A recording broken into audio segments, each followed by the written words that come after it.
Assalamualaikum warahmatullahi wabarakatuh. Bismillahirrahmanirrahim. Alhamdulillah. Selamat pagi sahabat pembelajar. Jumpa lagi dengan saya Bang Ali dalam acara Obras Hukum. Obras Hukum kita pada kali ini nanti akan membahas tentang pelecehan seksual di tempat kerja. Dengan narasumber kita nanti dari penyuluh hukum Kantor Wilayah Kementerian Hukum dan HAM Sulawesi Barat, yaitu Bapak Ramli. Oke, selamat pagi Pak Ramli. Assalamualaikum warahmatullahi wabarakatuh. Pak Ramli. Selamat pagi Pak. Ya Mohon siap maaf. Pak, selamat pagi Pak. Ya, suara saya terdengar jelas nggak di situ? Jelas Pak, jelas. Oke. Sudah jelas, sangat jelas Oke, Bang Ali. sip. Iya. Baik, sahabat pembelajar dan Bapak Ibu yang telah bergabung di acara Obras Hukum BPS Hukum dan HAM.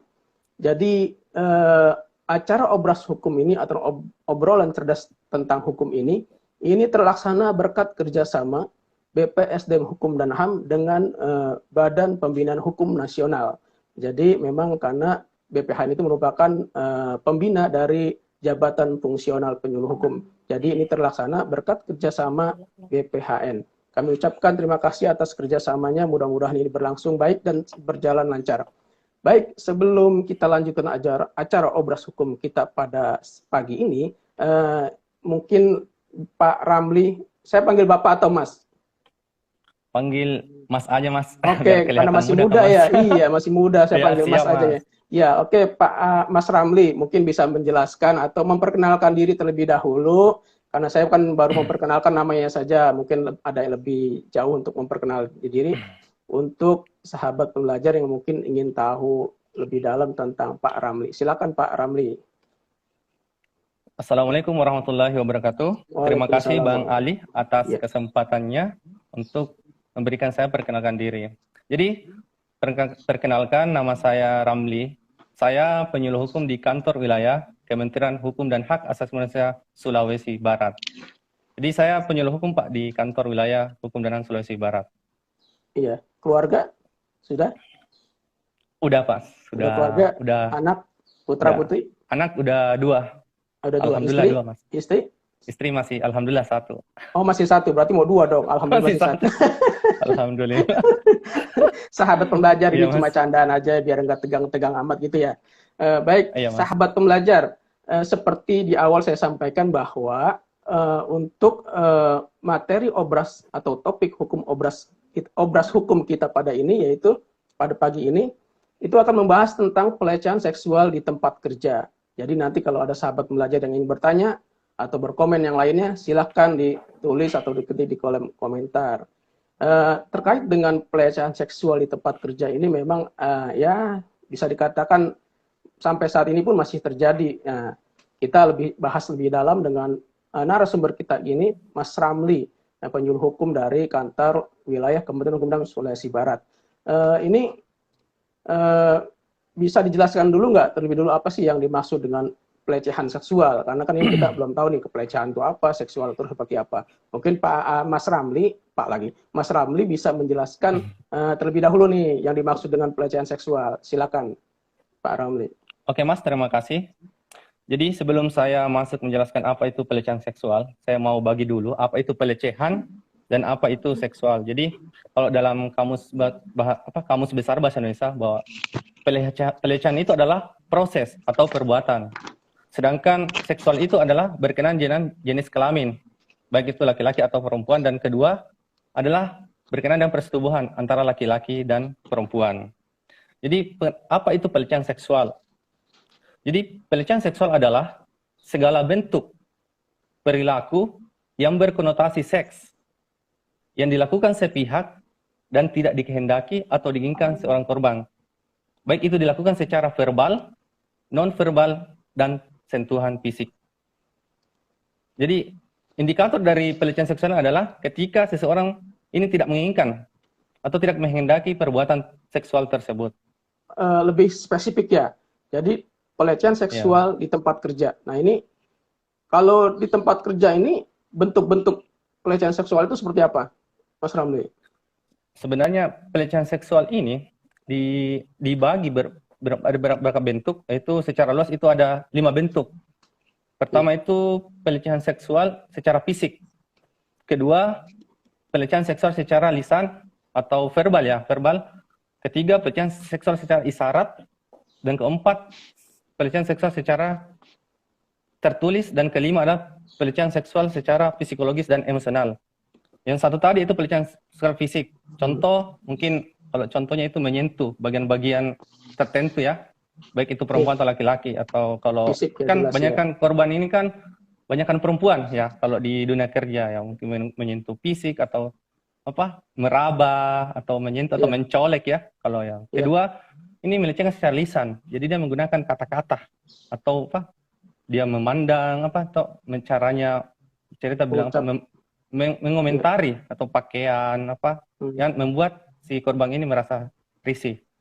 Ketiga, pelecehan isyarat. Kalau isyarat ini contohnya yang terjadi di masjid apa Jatinegara ya, yang baru-baru ini yang viral itu. Iya, kalau jadi seorang yang Jatinegara ya, yang seorang jamaah masjid ini, jamaah musola itu pelakunya tertangkap CCTV, itu melakukan secara isyarat ya. Mungkin teman-teman sudah nonton semua. Keempat itu adalah pelecehan tertulis, yaitu memuat gambar-gambar seksual ya, gambar porno ya gitu ya. Kelima itu pelecehan psikologis dan emosional, di mana terdiri atas permintaan-permintaan atau ajakan yang terus-menerus yang tidak diinginkan oleh korban, yang atau penghinaan atau celaan yang bersifat seksual. Ya. Jadi secara luas itu dibagi atas lima Mas. Iya. Jadi sahabat pembelajar, ternyata pelecehan seksual di tempat kerja itu terdiri dari 5. Ada 5, ada fisik, lisan atau verbal ya. Kemudian ada isyarat, ada tertulis dan emosional. Nah, ini fisik ini kebanyakan sama apa namanya? Lisan sepertinya Pak Ramli ya. Kayak fisik itu kan seperti yang kalau di tempat kerja itu kan suka candaan tuh, colek-colek ya kan. Itu yang paling soal colek-colek. Kemudian lisan itu suka mengucapkan kata-kata yang mungkin menyindir ke arah seksual ya kan. Iya, nah isyaratnya juga banyak juga. Tertulis dan secara emosional juga. Itu jadi istilahnya dikatakan bentuk-bentuk pelecehan seksual ya Pak Ramli ya. Jadi ada 5 yaitu fisik, betul. Lisan, isyarat, tertulis dan emosional ya. Tertulis dan emosional ya. Emosional ya. Ini sebetulnya kalau perilaku seperti ini pengaruhnya apa? Yang mempengaruhi terjadinya pelecehan seksual itu seperti apa tuh? Sebenarnya mempengaruhi banyak sebenarnya Bang Ali, kalau banyak faktor yang bisa mempengaruhi terjadinya pelecehan seksual, khususnya di tempat kerja. Pertama itu adalah korban mudah ditaklukkan. Ini yang agak apa? Ketika korban mudah ditaklukkan, itu kemungkinan besar akan terjadi pelecehan seksual. Ketika korban tidak pada saat dia kan pelecehan seksual apa? Akan berulang. Ketika kita sudah tidak mengatakan itu adalah saya tidak suka, maka itu akan mudah untuk itu korban mudah ditaklukkan ya. Ketika dia dia tidak cuma diam saja, mungkin karena takut atau dia karena atasan itu ya. Kedua, hasrat seks yang tidak bisa disalurkan dengan pasangannya. Mungkin karena di rumah nggak bisa seksnya tidak bisa disalurkan. Jadi kemungkinan besar di kantor ya. Jadi pada saat dia di kantor itu pikirannya gimana Mas ya? Ketiga itu mempunyai riwayat kekerasan seksual saat masih kecil. Jadi memang sih pada saat dia mempunyai riwayat kekerasan seksual itu bisa terjadi, dia akan terulang, bisa jadi pelaku pada saat dia sudah dewasa. Keempat yaitu pernah menyaksikan kekerasan seksual terhadap anggota keluarga. Ya hampir sama tadi, ketika dia pernah jadi korban dan pernah menyaksikan dalam keluarga, itu bisa terulang pada saat dia dewasa. Kelima, pelaku memiliki otoritas atas korban. Ini yang kelima paling sering terjadi di tempat kerja. Ketika seseorang mempunyai otoritas atas korban. Contoh, ketika atasan terhadap bawahannya. Kan dia punya dia merasa ada power. Ya, ada power, ada dia merasa menguasai. Jadi dia kemungkinan besar terjadi pelecehan seksual. Ya, kembali ke pertanyaan Pak Ramli, Mas Ramli. Jadi siapa yang menjadi korban dan pelaku pelecehan seksual di tempat kerja biasanya? Jadi kalau korban bisa korban pelecehan seksual bisa terjadi kepada siapa saja, baik itu perempuan atau laki-laki. Bisa saja pelakunya adalah laki-laki ke perempuan, atau perempuan ke laki-laki, atau laki-laki sesama laki-laki, atau perempuan sesama perempuan. Jadi ini korbannya itu bisa saja siapa saja. Jadi korbannya bisa laki-laki perempuan, dan pelakunya bisa laki-laki ke perempuan, perempuan ke laki-laki, dan sesama jenis, laki-laki sama laki-laki atau perempuan dengan perempuan. Begitu, Mas. Iya. Jadi ini apa? Bermacam-macam, Mas. Iya, jadi itu ya. Kemudian ini kan kalau perempuan dengan perempuan itu mungkin bisa juga apakah perempuan dengan perempuan disebut sebagai pelecehan? Karena kan mungkin bisa saja mungkin hanya bercanda, mencolek-colek bagian mungkin tubuh salah satu perempuan. Iya, Mas, namanya pelecehan apa? Bisa jadi, Mas, kan ada apa? Lesbi ya. Lesbi itu kan kalau lesbi suka sama perempuan terus dia apa? Sedangkan pasangannya bukan lesbi kan itu merasa risih juga, Mas.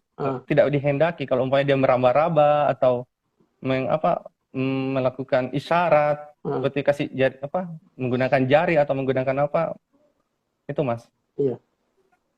Itu jadi dia. Jadi walaupun dilakukan dengan sesama jenis bisa juga dikatakan sebagai bisa jadi pelecehan seksual. Iya. Iya, karena indikator tadi pelecehan seksual adalah ketika suatu perbuatan itu tidak dikehendaki oleh seorang korban. Apabila sudah tidak dikehendaki atau diinginkan, itu sudah masuk dalam pelecehan seksual, Mas. Iya, artinya kembali kepada korban ya gitu ya. Kalau misalkan salah satunya mungkin itu hanya menganggap sebagai candaan saja, mungkin tidak mengapa ya. Tapi kalau misalkan yang dipegang, yang diraba itu merasa risih dan tidak terima, sudah baru merasa sebagai pelecehan ya. Ke pertanyaan berikutnya, Pak Ramli, ini saya ulang lagi pertanyaan yang tadi. Ini sih, ini kan terkait dengan pelecehan seksual, baik fisik maupun lisan. Ini kan terkait dengan pembuktian. Nah ini ketika dia boleh kita katakan ketika dia sebagai korban merasa risih, merasa tidak terima diperlakukan seperti misalkan karena dicolek, diraba, atau mungkin ditepuk pahanya atau segala macam, walaupun mungkin dalam keadaan bercanda, kita nggak tahu maksudnya apa. Ini bagaimana nih cara melaporkan pelecehan seksual tersebut? Oke, Mas, terima kasih, Mas. Jadi kita ketahui dulu dalam KUHP kita, yaitu Kitab Undang-Undang Hukum Acara Pidana kita kan menggunakan 5 macam bukti ya, Mas, yaitu pertama keterangan saksi, keterangan ahli, surat, petunjuk, dan keterangan terdakwa. Jadi, bila terjadi pelecehan, catat semua bukti yang seperti contoh, catat semua bukti. Itu baik bukti itu chat, tempat, dan waktu kejadian. Kemudian laporkan kepada pihak berwenang di kantor kita atau perusahaan. Apabila tidak dapat respon atau tindakan, baru segera lapor ke pihak berwenang, yaitu kepolisian. Jadi pertama yaitu kita kenal dulu alat bukti ya. Di KUHP kita kan ada 5 ya. Keterangan saksi, keterangan ahli, ketiga surat, keempat petunjuk, dan keterangan terdakwa. Jadi ketika kita mengalami pelecehan seksual, yang pertama kita catat semua alat buktinya. Artinya mulai dari mungkin chat atau WA, tempat kejadiannya, atau saksi yang ada. Kemudian laporkan ke pihak berwajib. Yaitu kepolisian, Mas. Iya. Kalau dengan apakah bukti-bukti tersebut ini bisa menjerat pelaku pelecehan? Memang sih kalau kan di KUHP itu ada 2 ya barang bukti untuk bisa menjerat. Ya, walaupun memang sih dalam di korban pelecehan seksual ini memang pembuktiannya agak susah. Karena kadang tidak mungkin kalau umpamanya orang melakukan pelecehan seksual itu memanggil, sini saya lakukan pelecehan seksual. Enggak. Jadi memang sih pembuktiannya agak susah. Namun tetap ada cara untuk melaporkan apabila kita tidak ada alat bukti. Kan di kepolisian itu kan ada namanya laporan pengaduan dan laporan polisi. Jadi kalau laporan polisi ini di mana itu tindak pidana sudah terjadi. Sedangkan kalau laporan pengaduan itu tugas polisi yang menyelidiki karena belum terbukti ada tindak pidana. Jadi ketika kita melakukan pelecehan itu walaupun tidak ada bukti laporkan. Jadi itu polisi akan laporan namanya laporan pengaduan. Jadi dengan laporan pengaduan itu akan polisi melakukan penyelidikan. Mungkin dengan kalau umpama dia menyentuh, berarti baju kita itu kan biasa ada sidik jari, Mas. Jadi itu bisa jadi alat bukti. Terima kasih, Mas. Gitu ya. Intinya ketika mungkin seseorang menjadi korban pelecehan seksual, iya, ketika ingin melaporkan tindakan tersebut, dia bisa paling nggak menggunakan atau mengumpulkan barang bukti seperti ada saksi yang melihat, ya, seperti ada saksi yang melihat di tempat kerja mungkin melakukan pelecehan tersebut. Kemudian ya mungkin kalau keterangan ahli kayaknya agak sulit ya kalau pelecehan fisik ya, karena fisik ya kan, belum kan kalau keterangan kemudian surat ya kan, petunjuk. Mungkin petunjuk ini kali yang banyak ya bisa dari petunjuk rekan. Iya, mungkin petunjuk yang bisa. Artinya di situ paling tidak ada saksi lah ya. Ada saksi, ada petunjuk. Dan juga mungkin bisa juga nanti keterangan terdakwa pelaku ya, apakah betul dia melakukan pelecehan atau tidak. Itu merupakan bagian dari upaya kepolisian ya, pihak yang melakukan penyidik. Iya, itu intinya sih kalau memang kita mungkin ada kawan yang sahabat pembelajar yang menjadi korban pelecehan seksual, sudah laporkan saja. Nanti laporkan saja. Adapun pembuktiannya nanti itu menjadi kewenangan pihak penyidik atau kepolisian. Paling tidak ada syukur-syukur bisa menghadirkan saksi ya yang melihat perbuatan tersebut. Apa sih yang membuat ya para korban pelecehan seksual ini enggan untuk melapor gitu? Oh, siapa? Jadi memang sih ada beberapa faktor yang mempengaruhi tidak adanya catatan tersebut. Antara lain adalah pertama itu adanya rasa takut dari korban untuk melapor. Kedua, rasa malu. Jadi dia mungkin malu dan tidak tahu harus kemana mengadu dan lain-lain. Padahal negara mempunyai fungsi untuk mendorong terwujudnya kenyamanan bagi warga, khususnya masyarakat kerja, serta bagi yang rentan terhadap pelecehan seksual. Jadi di sini faktornya adalah dia merasa takut. Kedua, rasa malu dan tidak tahu mau mengadu kemana. Jadi itu, Mas, indikatornya. Iya.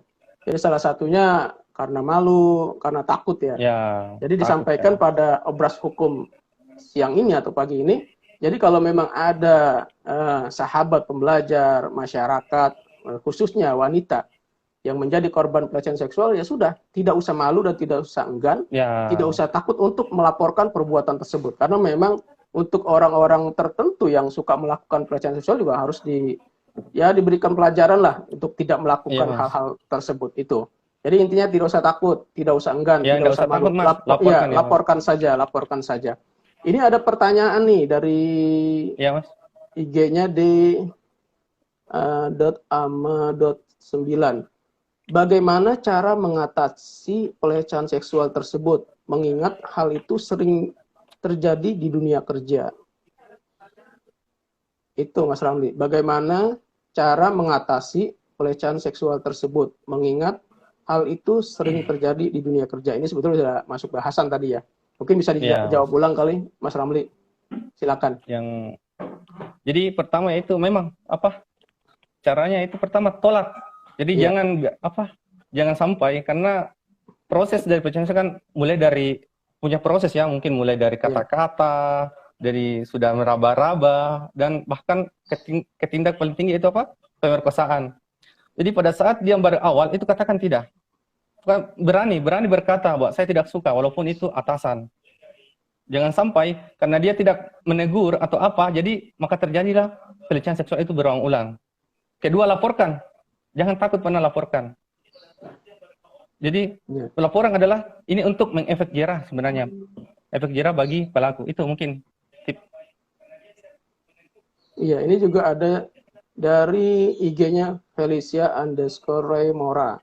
Untuk pelecehan seringkali sulit ditemukan bukti. Untuk pelecehan seringkali sulit ditemukan bukti sehingga korban sering kali bingung gimana cara melaporkannya.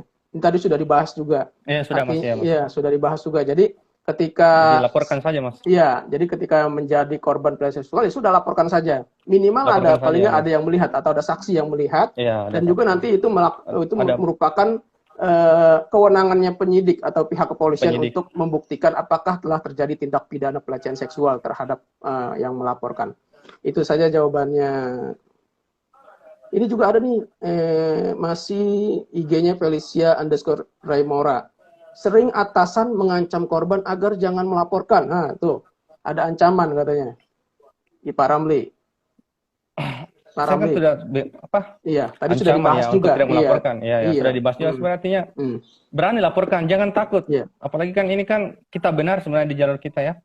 Jadi jangan pernah takut untuk melaporkan karena ini bisa jadi akan terjadi terulang-ulang ketika kita tunduk pada atasan itu. Iya. Jadi intinya apalagi kalau ada ancaman maka tidak usah takut untuk melaporkan. Nah, ini ada ancaman malah enak nih kalau ada ancaman nih. Apakah lewat bisa bertambah media sosial atau secara langsung, ini bisa langsung kita laporkan saja. Jadi tidak usah takut. Bisa jadi alat bukti juga Mas, apalagi kalau dia karena udah kan. Iya, karena kan kalau ancaman ini kan dianggapnya sudah kekerasan kan? Kekerasan. Iya, dibandingkan dengan mungkin lewat candaan sambil megang bahunya atau bagian lainnya, itu agak sulit. Tapi ini kan jelas-jelas ada ancaman, maka ya salah satunya laporkan. Jadi seperti itu, laporkan, tidak usah takut, tidak usah malu. Jadi ya laporkan saja gitu. Kemudian apakah ini dari IG Motu, bentar, mana tadi itu? Ini dari IG Motumona 76. Apakah WA dan rekaman telepon bisa dijadikan alat bukti, Pak Ramli? Jelas, ya. Jadi memang sih itu WA itu kan sekarang sudah bisa ya jadi alat bukti itu kan sudah apa? Apalagi yang baru apa? Bisa Mas, bisa. Intinya itu kan bisa jadi petunjuk ya dalam pembuktian. Iya. Jadi itu malah membantu upaya malah kalau ada bukti-bukti elektronik itu justru malah membantu sebagai alat bukti bahwa telah terjadi pelecehan seksual. Itu malah mendukung sekali ya Pak Ramli, Mas Ramli ya. Karena ada buktinya, ada bukti dari telepon, mungkin bisa ada bukti ada. Kemudian ini dari IG-nya gemuruh_ombak. Pak, kalau ada yang sering kirim gambar perempuan yang menonjolkan tubuhnya dalam kurung cenderung porno ke WA kantor, apakah itu termasuk pelecehan terhadap wanita? Jadi ini dalam grup WA, mengirimkan gambar porno gitu ya. Ya, jadi tadi kan sudah dikatakan apa? Ini kan menonjolkan tubuh ya cenderung.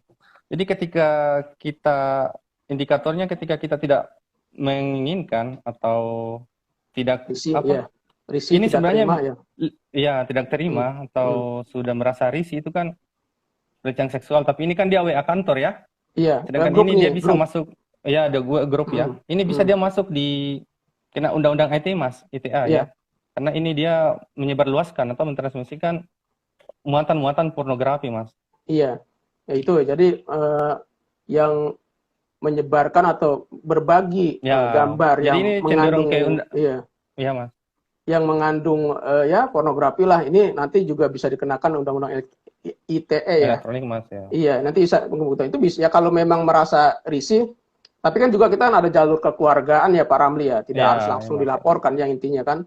Kalau di grup itu kan bisa mungkin biasanya kebanyakan yang kita alami ada kan sebut sebagai candaan biasanya. Tapi kalau rasa risih sebaiknya diselesaikan secara musyawarah saja dulu, tidak harus melaporkan langsung ya. Karena kan bagian dari keluarga juga di grup itu kan. Iya Mas, apalagi ini kan dia, Mas. Iya, lanjut Pak Ramli, mungkin mau dikomentarin. Enggak, yang WA. Cukup Mas, cukup. Oh cukup. Ini kemudian dari IG-nya Spywater 2014. Apakah termasuk delik umum atau delik aduan? Apakah termasuk delik umum atau delik aduan pelecehan seksual? Silakan Pak Ramli. Ini dari IG-nya Spywater 2014. Kalau pembuat ini kan dia kalau pelecehan seksual itu kan dia masuk di perbuatan cabul Mas, yaitu melanggar kesusilaan. Jadi enggak masuk delik aduan, dia itu delik umum sebenarnya. Bukan aduan Mas. Oh gitu ya. Bukan umum. Iya Mas. Bukan delik aduan malah. Bukan Mas. Karena kan begini, kalau misalkan kita di kantor ini kan tertutup ya, kantor itu kasarnya tertutup artinya mungkin bisa saja atasan dengan bawahan pada saat itu di dalam ruangannya, kemudian atasannya itu mungkin ya seperti tadi melakukan pelecehan seksual terhadap rekan kerjanya di ruangannya. Ini kan tidak ada yang melihat artinya gitu. Apa enggak masuk delik aduan? Karena kan kalau kita nggak mengadu nggak ada yang tahu ya. Kalau saya lihat ini kemarin enggak Mas, dia masuk delik biasa Mas, dia enggak masuk delik aduan Mas. Oh gitu. Iya Mas. Iya, Oke, kita lanjut ke pertanyaan berikutnya. Ini dari IG-nya gemuruh_ombak. Karena menurut saya itu tidak lucu. Kenapa harus kirim gambar-gambar seperti itu ke WA grup kantor yang isinya ada perempuan? Iya. Karena mungkin yang perempuan ini terutama menjadi apa ya? Barangkali ini bukan pertanyaan sih, jadi komentar saja nih. Itu. Jadi memang kalau di grup itu kan ya candaan, tapi kan yang Canda-candanya mungkin Mas. mendeskripsikan apa? Wanita ya, bagian-bagian tubuh wanita yang mungkin yang orang wanitanya yang di grup itu kan tidak ya bisa risih, bisa dikatakan risih seperti itu Pak Ramli. Mas Ramli. Siapa? Oke. Itu kalau yang seperti itu gimana tuh Mas Ramli itu? Yang mana Mas? Mengatasinya. Karena kan memang ya di grup itu tadi mengirimkan gambar, mungkin video yang terkait dengan Ya, itu. salah Iya. satunya Apakah Mas iya? itu ya cocok juga Mas tadi jalur apa ya kalau penyelesaian di luar ya di luar pengadilan itu ya. Pertama, Japri langsung orang yang mengirim Iya. mengatakan bahwa saya merasa tidak nyaman dengan upload apa konten-konten yang Anda kirim di grup itu. Karena ini Betul kan ya. ada juga beberapa mungkin dianggap candaan karena Hmm. udah biasa ya. Tapi Iya kalau betul merasa Mas. risih Japri langsung orang-orang yang Hmm. memasukkan di grup itu. Jangan takut, Betul. katakan saya bilang ini tidak sesuai dengan apa yang saya inginkan gitu Mas. Betul. Jadi upayanya yang bisa dilakukan ketika ada mungkin teman grup yang mengirimkan Ya, gambar atau gambar atau apa namanya video yang mengandung pornografi ya secara kekeluargaan aja dulu bisa melalui ya kira-kira japri Mas. ya yang lebih sopan ya di japri agar Iya tidak Mas. ribut di grup mengingatkan supaya tidak mengupload atau mengirimkan atau membagikan video-video yang bernuansa atau bermuatan pornografi mungkin seperti itu tidak harus dilaporkan ya. Nah, kecuali Iya mungkin Mas. pribadi secara fisik mungkin bisa itu kita laporkan. Tapi kalau di grup hanya menyiarkan atau membagikan gambar porno ya di japri aja orang tersebut diingatkan Ya supaya Japri tidak aja Mas. berbagi. Iya, itu aja jalan. Ini terkait dengan sanksinya untuk pelaku pelecehan seksual ini seperti apa nih? Untuk sanksi hukumnya bagi Untuk sanksi pelakunya. sendiri itu kan kita ketahui tadi apa pelecehan seksual kan terjadi di tempat kerja Mas. Iya. Jadi kita di fokus tempat kerja. Jadi kalau di Undang-Undang Nomor 13 tahun 2003 itu tentang tenaga kerja mengatur pasal 886 ayat 1 saya baca Mas. Pekerja buruh perempuan mempunyai hak untuk memperoleh apa? Pasal 86 ayat 1 setiap pekerja atau buruh mempunyai hak untuk memperoleh perlindungan atas keselamatan dan kesehatan kerja, moral dan kesusilaan dan perlakuan yang sesuai dengan harkat dan martabat manusia serta nilai-nilai agama. Namun kekurangan dari undang-undang di pasal 86 ini, dia tidak menjelaskan sanksinya. Jadi kita masuk di apa di KUHP kita mengatur sendiri yaitu tentang pencabulan. Jadi kita ketahui tadi bahwa Iya. pelecehan seksual ini termasuk tindakan pencabulan yang melanggar kesusilaan. Untuk di tempat kerja sendiri itu diatur di pasal 294 ayat 2 angka 1 yang bunyinya yang begini Mas bunyinya. Iya, ya. Pejabat yang melakukan perbuatan cabul dengan orang yang karena jabatan adalah bawahannya atau dengan orang yang menjaganya dipercayakan atau diserahkan kepadanya diancam dengan pidana penjara paling lama 7 tahun. Jadi ancaman Ini pidananya bagi peleceh seksual ini 7 tahun, Mas. ini KUHP ya? Ya KUHP, Ya, Mas. iya, sahabat pembelajar. Jadi untuk apa namanya pelaku pelecehan seksual itu sanksinya itu ada di Undang-Undang Nomor 13 Tahun 2003 tentang tenaga kerja itu di pasal 86 ayat 1 itu. Tapi adapun sanksi dia hanya menyebutkan apa perlindungannya ya Ya, perlindungannya perlindungan ya cuma disebutkan menyebut ya. perlindungan tapi tidak disebutkan sanksi, Mas. Oh iya, jadi di Undang-Undang Nomor 13 itu tidak disebutkan sanksi, hanya diberikan perlindungannya saja. Adapun Iya, sanksinya Mas. itu ada di pasal 294 ayat 2 angka 1 itu pencabulan ya, masuk cabul ya? Ya, Perbuatan cabul cabul ya? perbuatan cabul itu Iya, masuk perbuatan. dalam Itu yang masalah.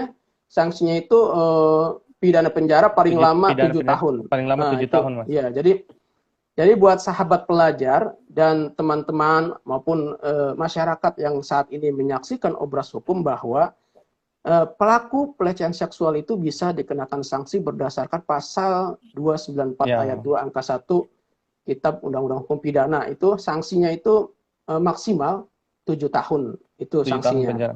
Iya, Ya. 7 tahun penjara. Kemudian ini kan sanksinya sudah, bentuk-bentuk pelecehannya sudah ada. Kira-kira nih untuk Pak Ramli ada nggak apa namanya semacam pesan buat para mungkin sahabat pembelajar, para pekerja yang menjadi korban pelecehan seksual ini? Jadi pesan saya, jangan pernah takut untuk melaporkan para pelaku pelecehan seksual. Karena ini untuk membuat efek jera pada pelakunya. Karena apabila kita tidak melaporkan, takutnya ada korban-korban berikutnya atau terulangnya pelecehan tersebut. Jadi jangan pernah takut untuk melaporkan, karena ini untuk membuat efek jera. Karena takutnya ke depannya akan ada korban-korban yang lainnya, Mas. Jadi jangan pernah takut, laporkan kalau memang terjadi pelecehan seksual. Terima kasih. Iya. Jadi itu pesan penyuluh hukum kita, narasumber Iya, Mas, ya, Mas. Obras Hukum pada kali ini. Ya, jangan pernah takut untuk melaporkan, intinya seperti itu ya, jika terjadi atau sebagai korban pelecehan seksual. Tapi ini ada pertanyaan lagi nih, Mas Ramli. Ini dari IG-nya Adi Saputra 412. Tindakan seperti apakah yang paling efektif untuk mencegah terjadinya pelecehan dalam kantor? Ini dari IG Adi Saputra 412. Silakan Pak Ramli, Mas Ramli. Terima kasih, Mas. Ya, dari Adi ya. Adi Saputra. Adi Saputra, ya. Jadi memang, Mas, tadi sudah dijelaskan atas, tindakan paling pertama adalah pencegahan. Dan pencegahan itu menolak. Dari awal, kalau umpamanya kan prosesnya banyak, dari mungkin tahap pertama itu cuma melalui kata-kata, mulai stop di situ. Katakan bahwa itu saya tidak suka, tidak inginkan. Jadi itu pencegahannya memang dari awal, Mas. Jangan nanti terjadi hal-hal yang lebih besar lagi baru menolaknya, Mas. Jadi dari awal, Mas, menolaknya. Iya. Mas. Jadi itu Pak Adi. Jadi ketika ada mungkin ya misal bisa tanda-tanda ingin melakukan pelecehan seperti mungkin memegang bagian bahu, ya sudah langsung di-cut gitu ya. Langsung menolak. Iya, sebelum Iya, jadi sebelum berlanjut kemana-mana juga Mas, ditolak. Kalau memang ditolak. Ya tolak aja, Mas. Langsung tolak. Katakan bahwa saya tidak suka, atau disingkirkan tangannya, ya. Jadi itu Pak Adi, jadi kalau ada upayanya itu, jadi sejak awal itu sudah dilakukan upaya seperti menolak, gitu. Menolak, Mas. Iya, kemudian ini dari IG Motumona 76. Coba. Pembuktian delik umum itu seperti apa, ya? Jika dikaitkan pelecehan seksual ini maksud antara atasan dengan bawahan. Jadi ini Mas Ramli dari IG Motumona 76. Pembuktian delik umum itu seperti apa ya jika dikaitkan pelecehan seksual antara atasan dengan bawahan? Ini tadi kan sudah dijelaskan bahwa bila terjadi pelecehan, pertama itu kumpulkan semua alat bukti, baik itu chat atau apa, tempat kejadian atau saksi, Mas. Itu kalau pembuktiannya itu kan yang polisi yang menyelidiki atau penyidikannya, Mas. Oh iya, ini mungkin ini terkait ini tadi yang Pak Ramli bilang tadi bahwa pelecehan ini termasuk delik umum. Ini maka ditanya kembali nih, itu seperti apa jika dikaitkan dengan pelecehan seksual antara atasan dengan bawahan. Ini juga tadi saya singgung juga kan, kalau misalkan dia atasan dengan bawahan di dalam satu ruangan itu kan tidak ada yang tahu tuh, tidak ada yang melihat, hanya dia berdua saja. Kemudian terjadilah pelecehan seksual. Nah, ini makanya terkait dengan bisa dikatakan delik umum itu seperti apa? Nah, itu pertanyaan seperti itu nih Pak dari Bu Motumona. Jadi Ibu Motumona memang untuk pelecehan seksual ini artinya ketika menjadi korban atau sahabat pembelajar, masyarakat yang menjadi korban di dunia kerja, terutama wanita, ya sudah laporkan saja. Adapun nanti laporkan saja intinya. Adapun nanti itu apakah ini masuk delik umum, apakah ini masuk delik apakah delik aduan, itu biar nanti ranahnya pihak berwajib yang menentukan. Iya, apakah ini masuk delik umum atau delik aduan, itu nanti mungkin pihak berwajib saja yang menentukannya. Yang penting intinya ketika seseorang mengalami menjadi korban pelecehan seksual, ya sudah, jangan takut untuk mengadu, jangan malu untuk mengadu perbuatan tersebut. Itu. Jadi nggak usah dipikirin ini delik umum apa delik aduan, ya udah. Ketika jadi korban langsung laporkan saja itu. Jadi tidak usah memikirkan delik umum, delik aduan, nanti itu menjadi kewenangan pihak berwajib. Itu aja. Sama. Iya, jadi ini untuk IG Spaywater 214. Jadi seperti tadi saya sampaikan bahwa kalau perkosaan ini jelas udah bukan istilahnya udah jelas, namanya juga perkosaan, pasalnya sudah jelas. Jadi ya sudah, tinggal mengadukan saja ke pihak berwajib. Itu saja. Pak Ramli. Pak Ramli, ini ada lagi dari Adi Saputra nih 2412. Apakah memungkinkan pencegahan dengan melakukan penyuluhan hukum? Iya, Mas, ini sebenarnya ini juga yang perlu dilakukan sebenarnya perusahaan sebelum perusahaan atau dinas kerja. Sebenarnya penyuluhan sangat berperan dalam mencegah penyuluhan, karena dengan adanya penyuluhan hukum maka orang sudah tahu bahwa ternyata batasan-batasan pelecehan seksual adalah sebagai berikut apabila sudah tidak kehendaki. Karena banyak orang tidak melaporkan karena dia tidak paham sampai di situ. Kedua adalah pembuktiannya. Makanya penyuluhan hukum sangat berpengaruh, artinya mengedukasi pada teman-teman yang mungkin korban. Dengan adanya edukasi mungkin sudah paham, jadi sudah berani untuk melakukan pelaporan terhadap pelaku-pelaku pelecehan seksual tersebut. Gitu, Mas. Oh gitu, iya. Iya, jadi ya pada intinya memang ini obras hukum kita ini bagian dari penyuluhan hukum. Itu memang penting penyuluhan hukum kita lakukan. Karena memang kondisi pandemi saat ini penyuluhan hukum langsung tidak, bisa dikatakan sampai tidak bisa karena khawatir ada kumpul-kumpul segala macam, prokesnya juga dikhawatirkan nanti. Makanya lahirlah obras hukum ini, karena ya bagian dari penyuluhan hukum. Ini obras hukum bagian dari penyuluhan hukum.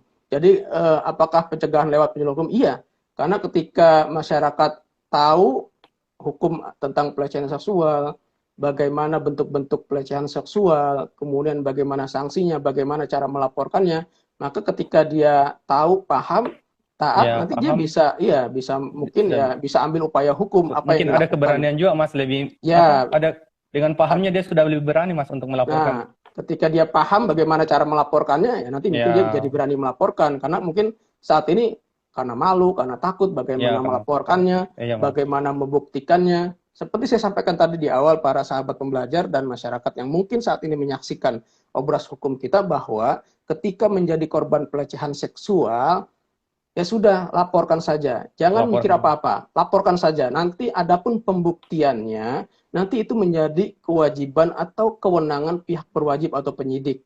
Ya, apakah ini masuk tindak pidana atau tidak. Intinya laporkan saja. Tidak usah tidak usah memikirkan buktinya apa. Nah, tetapi bagus lagi kalau disertai dengan alat bukti, seperti misalnya ada saksi yang melihat, seperti misalnya ada chatnya yang bisa dijadikan bukti, WA dan lain-lain, itu bisa gitu. Intinya udah laporkan saja ketika menjadi korban pelecehan seksual. Itu aja paling ya. Siap, Mas Ramli ya. Mungkin ada lagi Mas Ramli?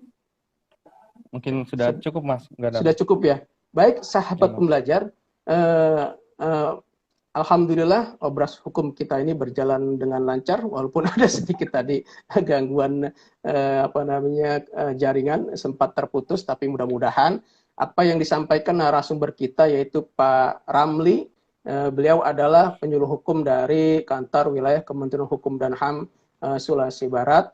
Mudah-mudahan bermanfaat dan semoga kedepannya bisa bertemu lagi di materi yang berbeda ya, Mas Ramli ya. Itu aja. Mas. Baik, sahabat pembelajar, kita tutup ya Pak Ramli ya dengan ucapan alhamdulillah. Demikian obras hukum kita pada siang ini. Semoga bermanfaat. Wassalamualaikum warahmatullahi wabarakatuh. Salam pembelajar. Salam pembelajar. Terima kasih Mas Ramli atas waktunya. Sama-sama, Mas. Terima kasih, Mas. Assalamualaikum. Waalaikumsalam warahmatullahi wabarakatuh.